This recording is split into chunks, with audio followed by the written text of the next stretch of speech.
One of the questions I'm asked most often is, do I need a will? My honest answer is, I don't know. But by the end of this episode, you'll have the tools to figure it out for yourself, whether you need a will or not. Welcome to the Death Readiness Podcast. This is not your dad's estate planning podcast. I'm Jill Mastriani, former estate attorney, current realist, and your guide through wills, trusts, probate, and the conversations no one wants to have. If your Google search history includes, do I need a trust? What exactly is probate? And am I supposed to do something with mom's will? You're in the right place. Back when my daughter April was about 8 and we were living in Nashville, we were driving in the car listening to the radio when an ad came on for a Miranda Lambert concert. April immediately asked, "Can we go?" I told her the tickets were too expensive. A few seconds later, from the back seat, she asked in this tiny, indignant voice, "Who even is she?" She wanted to go so badly, but she didn't even know who Miranda Lambert was. She didn't even know what she wanted to go to. And that's how a lot of people approach getting a will. We think we're supposed to have one. We feel guilty or anxious if we don't, but we're not totally sure what it's for or whether we actually need one. So let's start with the obvious question. What even is a will? A will, or more formally, a last will and testament, is a legal document signed by the testator that explains what should happen to their probate assets after they die. Let's unpack a couple of those words. The word testator comes from the Latin testare, meaning to testify. In today's terms, it simply means the person creating the will. So for my will, I'm the testator. Well, technically, the female version is testatrix, but I prefer to use testator for everyone. It's simpler. In a will, the testator directs what should happen to their probate assets. Now, probate, that might be another fuzzy word. Probate is the legal process of validating a will, paying debts, and distributing the person's probate assets after death. And here's something that surprises people. There's going to be a probate whether you have a will or not, as long as you have probate assets. When I say probate assets, I mean the property that's controlled by your will if you have one, or if you don't have one, by your state's law, which is called intestate succession. When you die, everything you own, all your assets, will pass in one of three ways. First, by contract. Second, by operation of law. Or third, by your will or trust.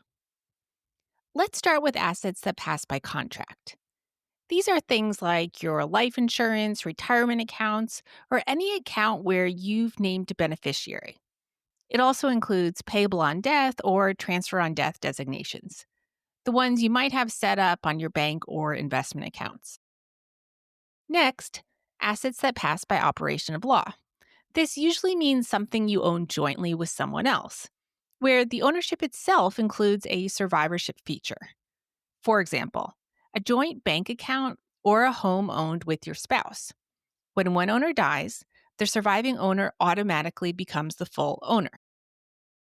Assets that pass by contract or by operation of law are not probate assets, but assets that pass by will are probate assets.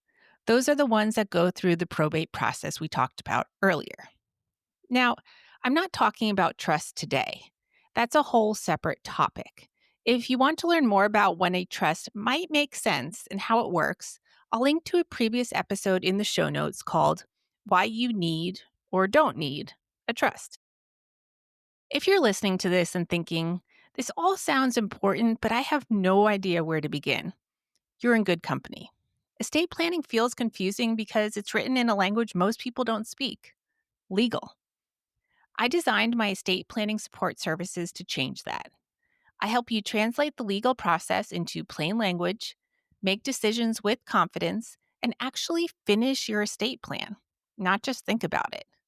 Together, we'll get everything organized, find the right attorney for your needs, and make sure your wishes are clearly documented and easy for your loved ones to follow. You can learn more at deathreadiness.com/services. The link's in the show notes. Because peace of mind isn't about paperwork. It's about knowing your family won't have to guess what you wanted. Now, if you're wondering how to tell the difference between probate and non probate assets, there are two simple questions you can ask about any asset you own. Question number one: are you the sole owner of the asset? Question number two: does the asset pass by contract? If you answer yes to the first question, you likely have a probate asset, unless you also answer yes to the second question. In that case, it's probably a non probate asset. Let's walk through an example. I'll start with my retirement account, my IRA. Question number one: am I the sole owner?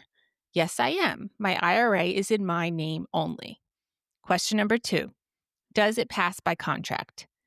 Yes. My IRA is held with Baird, and I've completed their beneficiary designation form. I've even double checked my statement to confirm it's on file. I've named my husband Jeremy as the primary beneficiary. So if Jeremy survives me, my Baird IRA passes to him by contract, not by my will.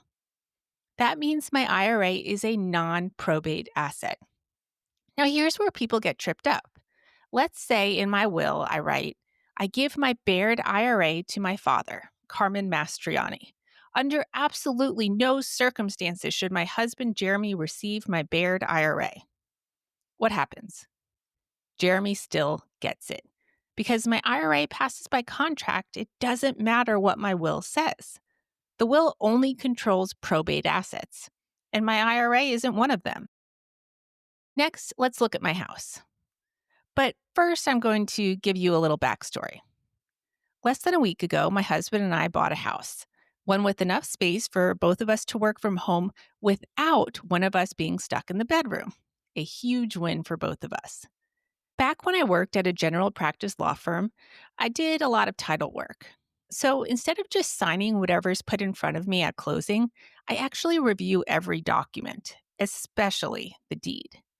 I was particularly focused on this deed because my husband and I have different last names, and that sometimes leads people to assume we're not married.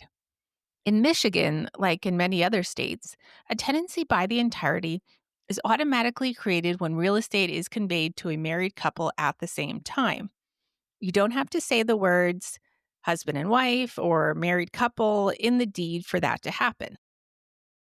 But just because something is legally true doesn't mean it won't cause a headache later. I've seen too many situations where families had to jump through hoops to prove what should have been obvious.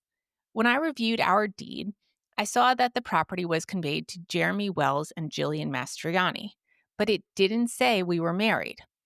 Without that designation, if one of us dies, the survivor could still end up having to show not just a death certificate, but also proof that we were married at the time of the conveyance.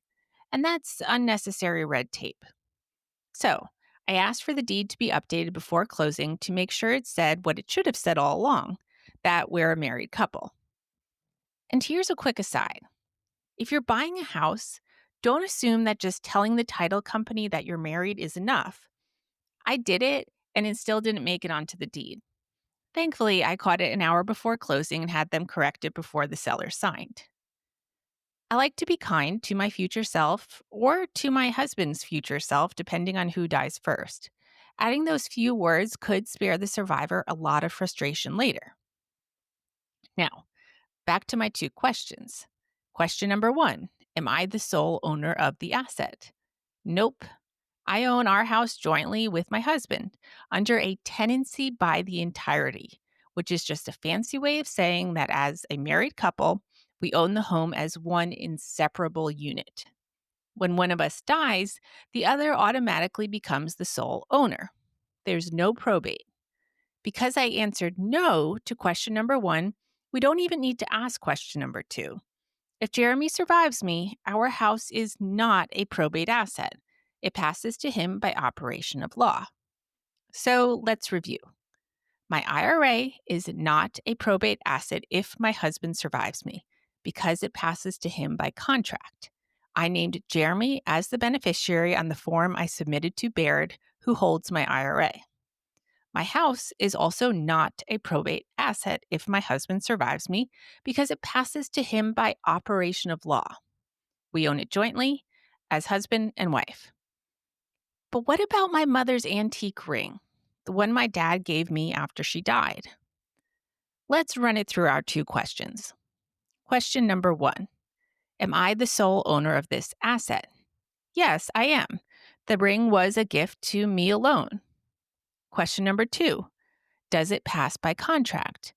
No, there isn't any kind of document associated with this asset. Rings don't have beneficiary designations or payable on death forms. So this ring is a probate asset. It's something that would be distributed according to my will. Most wills include a paragraph that covers your tangible personal property, things like jewelry, art, books, and furniture. I have one of those clauses in my will, and mine leaves everything to Jeremy. So, in this case, he would end up with the ring too. Let's go over what we just learned. There are 3 ways my husband Jeremy could inherit property from me if he survives me. First, my IRA passes to Jeremy by contract. I named Jeremy as the beneficiary on my Baird IRA.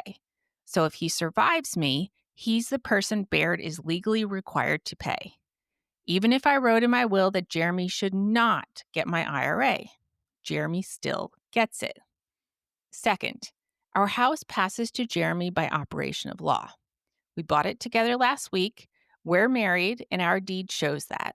We own it in a tenancy by the entirety, a survivorship form of ownership. That means if Jeremy survives me, he automatically owns the house. If I said in my will that I didn't want him to have the house, well, it might hurt his feelings, but it would have no legal effect. He still gets the house. Lastly, there's my antique ring. That one's different. It is a probate asset. I own it individually, and it doesn't have a beneficiary or payable on death designation. So if I don't want Jeremy to get it, I can say that in my will, and that instruction would matter. Now, let's circle back to the original question of this episode. Do you need a will? Everything we've just walked through helps answer that question because now you understand which assets your will actually controls and which it doesn't. For me personally, if my husband survives me, my will controls very little. But if he does not survive me, that's when things change because the assets that were not probate assets suddenly become probate assets. Here's what that looks like. Let's go back to our house.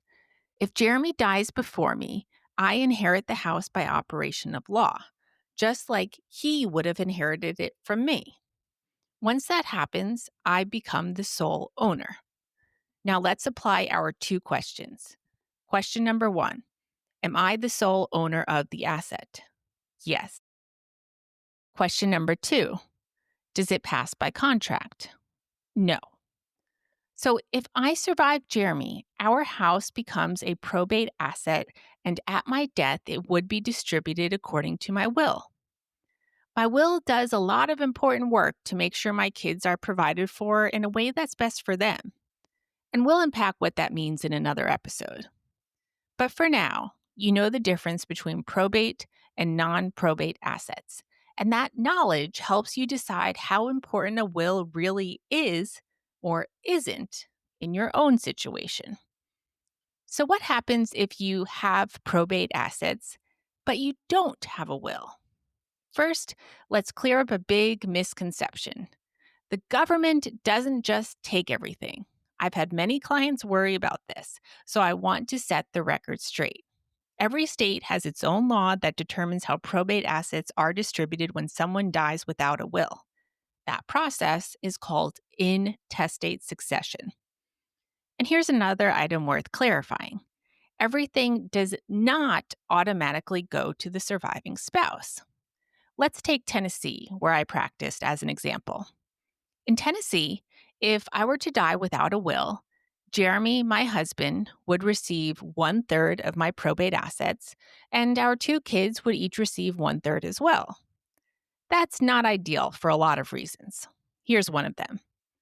About a year after law school, I bought a house in Nashville, just in my name. When Jeremy later moved in, I never updated the title. That means the house was a probate asset. If I died without a will after we adopted our kids, each of our minor children would have inherited a one-third ownership interest in that house. I have seen that exact situation play out in real life, and it's messy and very sad. Suddenly, the surviving parent is sharing ownership of the family home with the kids, and the court has to appoint a guardian to oversee their share. It's stressful, expensive, and completely avoidable with even a simple will. If you're married, it might be really important to you that your spouse gets everything you own if you die. And that's not guaranteed, even if you don't have children. Why? Because every state's intestacy law is different. Let's take my current state, Michigan, as an example. In Michigan, your spouse only inherits all of your probate assets if you have no surviving descendants and no surviving parents. So let's assume for a moment that I don't have any children, but my husband and my dad are both living. If I die without a will, my husband would be entitled to the first $150,000 plus 3/4 of whatever's left of my probate assets. My dad would receive the other 1/4. That might surprise a lot of people, and it's exactly why having a will can make such a difference. Here are a few of the biggest reasons you might want to create a will. Number one, you're married. You may think everything automatically goes to your spouse, but as we've just seen, it doesn't always work that way. Number two, you have minor children. You'll want to name a guardian, someone you trust to raise your children, and decide who should manage the money they inherit and for how long. Number three, you want to make things easier for your loved ones. Having clear instructions in the form of a well-drafted will can make things a heck of a lot easier for the people you leave behind. Whatever you do, please do it all the way and make it clear what you've done. Now, if you've been listening to this episode thinking, okay, I probably need a will, let's make sure you're actually eligible to create one. Number one, you have to be at least 18 years old. And number two, you must have the mental capacity to sign a will. And what does mental capacity mean in this context? It means you understand that you're creating a document to give away your belongings after you die. You understand what you own and roughly how much it's worth. And you understand who your family members are, or as lawyers like to say, the natural objects of your bounty. So let's return one more time to the big question. Do you need a will? If you're over 18 years of age and you do have mental capacity, then whether you create a will or not is your choice. It's a cost-benefit analysis. If your probate assets are very minimal, or if you're perfectly comfortable with how your state's intestate succession laws would divide your probate property, and none of those inheriting are minors or individuals with special needs receiving government assistance, then maybe you decide to forego a will. That's a risk you can take. But even if you do decide to go without a will, there are still a few important things I recommend doing.